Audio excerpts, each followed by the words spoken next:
Hello dear students, how are you all. Welcome back to MPS online session. हम पढ़ रहे थे class 5 का चैप्टर नंबर 19 जिसका नाम था when there is a disaster. जब भी कोई प्राकृतिक आपदा होती है तब हम क्या करते हैं, जिसमें हमने नेचुरल कैलामिटीज क्या होती हैं इसके बारे में पढ़ा था। ठीक है, आपको मैंने उसकी डेफिनेशन लिखने के लिए कहा था और डिजास्टर की भी डेफिनेशन लिखने के लिए मैंने आपसे कहा था। आई होप कि आपने लिख लिया होगा। आज हम पढ़ेंगे अर्थक्वेक। देखते हैं अर्थक्वेक क्या होता है। अर्थक्वेक लिख के आपको उसकी डेफिनेशन भी लिखनी है जो ब्लैक बोर्ड लेटर्स में दी हुई है। एक्सप्लेन कर देती हूँ। अ सडन वायलेंट शेकिंग और trembling of the earth surface is called an earthquake. इसका मतलब होता है अ सडन मतलब एकदम अचानक से, वायलेंट शेकिंग एकदम शेकिंग मतलब धरातल का हिल जाना, शेक होना मतलब हिल जाना, and trembling of the earth surface, earth का जो सरफेस है, अर्थ का जो सरफेस है उसका ट्रेम्बल होना मतलब कि एकदम कांप जाना और एकदम आपस में टकराव होना, इज कॉल्ड एन अर्थक्वेक। उसी को अर्थक्वेक कहते हैं। अर्थक्वेक को हम हिंदी में भूकंप कहते हैं। जब भी आपको अचानक से ऐसा लगे कि धरती कांप रही है, हिल रही है और एकदम शेक हो रही है, ट्रेम्बल हो रही है, तो उस समय आपको जल्दी से बिना कुछ समय गंवाए समझ लेना है कि भूकंप आया है और उससे बचने के उपाय ढूंढने हैं। उससे बचने के उपाय भी हम इस चैप्टर में पढ़ेंगे। मैं आपको एक्सप्लेन कर रही हूँ आगे। Earthquakes are caused by the collision of the plates of rocks under the surface of the earth.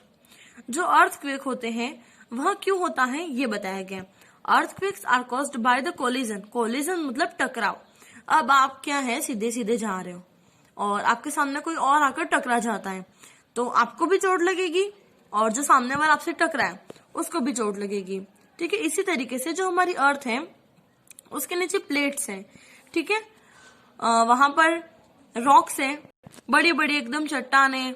ठीक है, वहां पर बहुत सारी चीजें दबी हुई हैं। तो अब जो रॉक्स है उनके अंदर अलग अलग सीढ़ी नुमा है ना प्लेट्स होती हैं। एकदम चट्टान जो होती है उसके अंदर प्लेट्स होती हैं।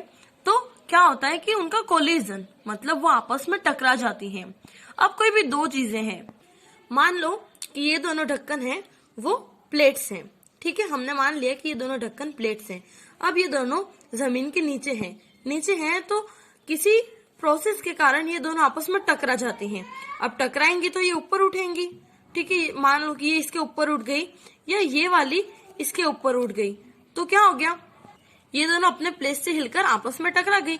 अब टकराएंगे तो ऊपर क्या है, यहाँ पर क्या है, यहाँ पर जो है वो हमारा सरफेस है, अर्थ सरफेस है। तो ये दोनों टकराएंगे तो ये जो सरफेस है उसको उसके ऊपर इफेक्ट पड़ेगा क्योंकि यहाँ पर ऊपर एकदम स्थिर था, एकदम ऐसे फ्लैट था। नीचे अगर हिला वो जो प्लेट्स थी वो हिल गई, आपस में टकरा गई तो वो कोलिजन हो गई। तो यहाँ पर भी फर्क तो पड़ेगा ही। अब जैसे कि 4 बुक्स रखी हैं तो नीचे की 2 बुक्स हिल जाएंगी तो ऊपर की 2 बुक्स तो हिलेंगी सही क्योंकि वो उसका बेस था। ठीक है ना, तो वो हिल गए तो जो इससे अर्थ है वो ट्रेम्बल होने लग गई या फिर कांपने लग गई। एक ही मतलब होता है एकदम शेकिंग और ट्रेम्बलिंग का। तो फिर अर्थक्वेक इस तरीके से आता है। Earthquakes of great intensity cause a lot of damage to life and property. जो अर्थक्वेक बहुत ज्यादा इंटेंसिटी के साथ में आते हैं तो जो भी अर्थक्वेक है उसकी जितनी ज्यादा इंटेंसिटी होगी वो उतना ज्यादा मतलब जितना जोर से वो अर्थक्वेक अकर होगा उतना ज्यादा वहां लाइफ का मतलब लोगों के जीवन का और साथ ही प्रॉपर्टी का मतलब जो इकोनॉमिकल कंडीशंस है उनको नुकसान पहुंचाएगा क्योंकि बिल्डिंग्स वगैरह टूट जाएंगी, घर तबाह हो जाएंगे, बहुत सारी चीजें डैमेज हो जाएंगी तो इससे हमारा नुकसान भी होगा। तो अर्थक्वेक जो होते हैं वो विनाशकारी होते हैं। Damage caused by an earthquake. यहाँ पर पिक्चर है, एक अर्थक्वेक आया है जिससे देखो कितनी सारी मतलब सारी चीजें टूट फूट कर नीचे गिर गई है। तो इतना नुकसान हुआ है उस अर्थक्वेक के आने से। अब देखते हैं intensity of an earthquake. The place where the earthquake begins below the earth's surface is called the hypocenter of the earthquake. मतलब जो उसकी तरंगे आती हैं उसके बारे में पढ़ेंगे और उन सबको कैसे मापा जाता है ये देखेंगे। तो एक अर्थक्वेक की जो इंटेंसिटी होती है, the place where the earthquake begins, वहां जगह जहां पर अर्थक्वेक बिगिन मतलब चालू होता है, बिलो द अर्थ सरफेस मतलब जो अर्थ का भूमि का सरफेस है उसके नीचे, is called the hypocentre of the earthquake. उसी को जो भूकंप है उसका मेन सेंटर कहेंगे, हाइपोसेंटर कहेंगे। जैसे कि मान लो दो प्लेट्स यहाँ पर टकराई, आपस में यहाँ पर कोलिजन हुआ, तो वो हाइपोसेंटर कहलाया, सेंटर ऑफ द अर्थक्वेक। उस जो अर्थक्वेक आया, जो भूकंप आया है, उसका centre. The location above the hypocentre on the surface of the earth is called the epicentre. और जहां पर, जैसे कि पृथ्वी के नीचे आया, उसको हाइपोसेंटर कहेंगे। जहां पर अर्थक्वेक चालू हुआ उसको हाइपोसेंटर, ठीक है। और अब नीचे जहां पर हुआ उसके ऊपर भी तो लैंड है, वहां पर भी तो जमीन है, तो जो उसके ऊपर की लोकेशन रहेगी उसको एपिसेंटर कहेंगे। नीचे की तरफ हाइपोसेंटर और ऊपर की तरफ जो है उसको क्या कहेंगे, एपिसेंटर कहेंगे। सेम यहाँ पर जैसे कि ये हाइपोसेंटर था, तो इसके ऊपर ये कौन सा हुआ, एपिसेंटर हुआ। The shaking of the surface of the earth is felt due to the waves that occur by the sudden release of energy stored in the earth crust. जो shaking of the surface of earth मतलब जो पृथ्वी की भूमि है, जो धरातल है, ठीक है, उसका शेकिंग मतलब उसका हिलना या फिर उसका कांपना हमें felt due to the waves, हमें इस कारण महसूस होता है क्योंकि जो वेव्स होती है, जो लहरें होती हैं, जो तरंगे होती हैं, that occur by the sudden release. जो अर्थ का क्रस्ट है, 3 सर्फेस होते हैं अर्थ में, क्रस्ट, मेंटल और कोर, ठीक है। तो जो अर्थ का जो क्रस्ट होता है, सबसे पहला कौन सा होता है, crust.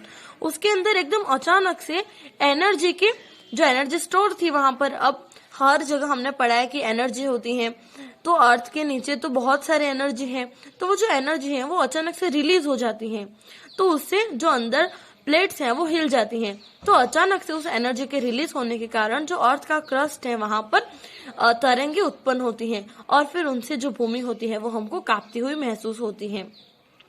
Stronger the waves more is the intensity of the earthquake. जितनी मजबूत लहरें होंगी, जितनी मजबूत तरंगे होंगी, उतना ही जो अर्थक्वेक है वह भारी होगा, उतनी ही उसकी ज्यादा इंटेंसिटी होगी।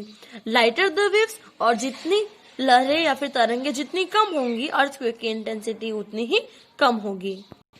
अब जो अर्थक्वेक है, अब हमको कैसे पता पड़ेगा कि वो अर्थक्वेक कितना हैवी था या फिर एकदम चलो नॉर्मल अर्थक्वेक था, इतना ज्यादा नहीं था। तो अर्थक्वेक की इंटेंसिटी होती है, उसको मापा जाता है, और अर्थक्वेक की इंटेंसिटी जिससे मापते हैं एक स्केल होता है जिसको कहते हैं रिक्टर स्केल। और ये रिक्टर स्केल चार्ल्स रिक्टर के द्वारा बनाया गया था। The intensity of an earthquake is measured on a Richter scale. It was developed by Charles Richter. Charles Richter के द्वारा बनाया गया था और इसकी इंटेंसिटी जिससे मापते हैं उस स्केल को कहते हैं Richter scale. When the intensity of an earthquake is less than 5, जब किसी अर्थक्वेक की, जब किसी भूकंप की इंटेंसिटी 5 से कम होती है, तब हमें केवल वाइब्रेशंस फील होते हैं। मतलब हमें लगता है कि थोड़ा बहुत कुछ धरती हिली थी, या फिर हमें लगता है कि थोड़ी बहुत कंपन धरती के अंदर हुई थी, लेकिन इससे बहुत ज्यादा नुकसान नहीं होता है। एकदम हल्का फुल्का नुकसान होता है, जैसे कि बहुत ज्यादा हवा आ जाती है, या फिर हो सकता है कि कोई पेड़ की टहनियां वगैरह, पत्तियां वगैरह झड़ जाएं, थोड़े बहुत फल गिर जाएं, ऐसा हो सकता है। बाकी इससे ज्यादा नुकसान नहीं होता है। It does not cause significant damage, यहाँ बहुत ज्यादा नुकसान नहीं पहुंचाता है। When the intensity of an earthquake is more than 5, it can be destructive. जब इसकी इंटेंसिटी 5 से ज्यादा हो तब यह डिस्ट्रक्टिव मतलब नुकसानदायक हो सकता है। समटाइम्स बिल्डिंग में कोलैप्स, और जब 5 से ज्यादा हो तब आपस में बिल्डिंगें भी टकरा जाती हैं। When the intensity of an earthquake is more than 7, it may cause huge damage. Only an earthquake-resistant house can tolerate an earthquake of intensity 7 or more. Poorly constructed buildings may get damaged and collapse. अब जब 5 से कम था तब इतना ज्यादा feel नहीं हुआ, एकदम कंपन महसूस हुई और फिर कुछ नहीं हुआ। जब 5 से थोड़ा सा ज्यादा था तब हो सकता है कि कोई जो कच्चे घर हो उनकी थोड़ी बहुत डैमेज हो जाए, कोई कच्ची दीवार हो, कोई बहुत पुराना घर हो तो उसकी दीवार गिर जाए, इससे ज्यादा नुकसान नहीं होता है। या फिर कोई पेड़ की टहनी वगैरह गिर जाए। लेकिन जब अर्थक्वेक की इंटेंसिटी 7 से ज्यादा होगी तब क्या होगा, बहुत ज्यादा नुकसान होगा। कितना, बहुत ज्यादा। केवल एक ऐसा घर जो अर्थक्वेक रेजिस्टेंस है, मतलब अर्थक्वेक को सहन कर सकता है, जो बहुत ही ज्यादा मजबूती से बनाया गया हो, वही घर जो है या फिर वही बिल्डिंग ऐसे अर्थक्वेक में टिक सकती है। बाकी जो घर और जो बिल्डिंग्स वगैरह एकदम पुअर मटेरियल से या फिर जो बहुत पुरानी हो गई है ऐसे बनाई जाती हैं, वहां डैमेज हो जाती हैं और आपस में कोलैप्स, मतलब आपस में टकरा जाती हैं। इसीलिए हम जब भी घर बनाए तब हमें बहुत ही अच्छे मटेरियल्स का यूज करना चाहिए, क्योंकि हो सकता है कि कोई अर्थक्वेक आया हो और तब हम घर में हो तो हमको डैमेज हो सकता है और हमारा घर भी डैमेज हो सकता है। इसलिए आप आपके पेरेंट्स को भी बताएं कि आप जब भी घर का निर्माण करें तब बहुत अच्छी ईंटें, बहुत अच्छी रेत, सीमेंट, सब कुछ अच्छी क्वालिटी का लेकर ही हम अच्छा घर बनाएं, क्योंकि हम घर बार बार नहीं बना सकते। जब एक बार घर बनता है तब वो 50 से 100 साल बाद नया घर बनता है, तो तब तक वो घर टिकना चाहिए।